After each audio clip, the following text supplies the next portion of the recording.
So we all know AI has this incredible potential, right? But actually turning a brilliant idea into a real-world success, well, that's a huge challenge. Today, we're going to break down the single most important tool for getting it right, the strategic AI roadmap. Let's dive in. You know the feeling. A project kicks off with so much excitement, so much potential, and then it just fizzles out or completely fails to deliver. It's a frustratingly common story, especially when you're talking about game-changing tech like AI. So what's the real culprit here when these amazing AI projects just fall flat? What's the number one cause? Is it, some deep flaw in the algorithm? Maybe a problem with the data itself? Well, surprise. The answer is usually much, much simpler. It's almost never about the tech. It's about the strategy. Or, let's be honest, the total lack of one. Way too many organizations try to do way too much, way too fast. They're trying to sprint before they can even crawl. And that's exactly where this comes in. The solution is to build a strategic AI roadmap.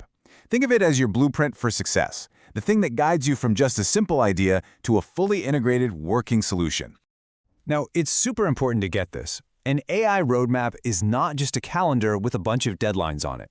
It's a strategic guide. It gives you a structured plan to take your project from a tiny, little experiment and turn it into a permanent, really valuable part of how you do business. At the very heart of this roadmap is a simple but really powerful idea, a journey that's broken down into 3 distinct phases. This whole approach is about managing your risk and building momentum the smart way. 3. That's the magic number here. Each phase builds directly on the last one, making absolutely sure you have a solid, proven foundation before you go and commit more time, more money, more resources.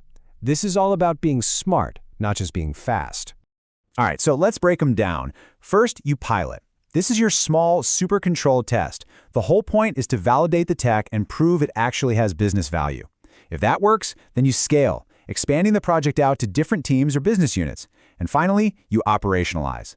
That's when you bake the AI right into your daily workflows and your standard systems. Let's make this real for a second. Imagine a big retail company using AI to predict what people are going to buy. They wouldn't just flip a switch and roll it out everywhere at once. No way. They'd pilot it in just one city, prove that it works, then scale it across the country, and finally operationalize it by plugging it directly into their main inventory system. See the logic? Small test, bigger rollout, full integration. Okay, but look, having a roadmap is one thing. Actually executing it is something else entirely. The real trick is finding that perfect balance between moving fast and staying safe. Innovating quickly without making huge, costly mistakes. And this slide just nails that tension, doesn't it? If you move too fast, like a rocket with no guidance, you risk major errors or compliance nightmares.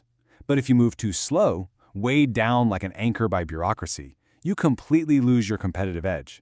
The roadmap is designed to help you find that sweet spot, right in the middle.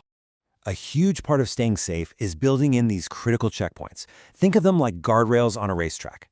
Before you even start, you audit your data readiness.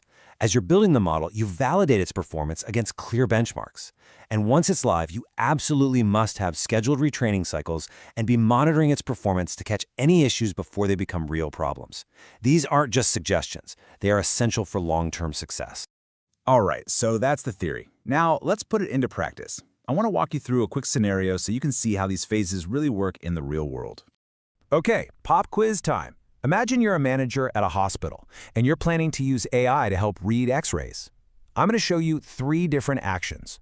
Your job is to match each action to the right phase: pilot, scale, or operationalize. You ready? Okay, let's see how you did. Action B, where you're just testing the AI on old data with 0 patients involved, that's your pilot, a perfect, low-risk test. Action C, where you're rolling it out to just the radiology department, that's scale. You're expanding beyond that first little test. And Action A, installing it on every computer with a monthly review board, that, my friends, is full operationalization. And this gets right to the heart of why this all matters so much. In a high-stakes place like a hospital, this quote says it all. Jumping straight to full deployment isn't just a bad strategy, it's incredibly dangerous. This whole phased approach isn't just some academic exercise, it's a critical safety measure. So how can you take this and apply it to your own work, like tomorrow? I want to leave you with a really simple diagnostic tool you can use to figure out the status of any project you're working on, AI or not. It's a super simple status check. Just ask yourself these questions. 1.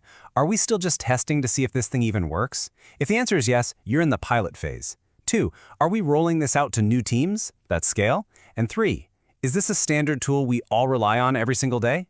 If so, you've hit the operationalize phase. It's a quick and easy way to know exactly where you are. And that brings us to one last really crucial thought. If your project is a standard, operationalized tool, you need to ask yourself this: do you have a schedule for retraining the model? Because if the answer is no, you've just found a major risk, and that is a conversation you need to go have right now.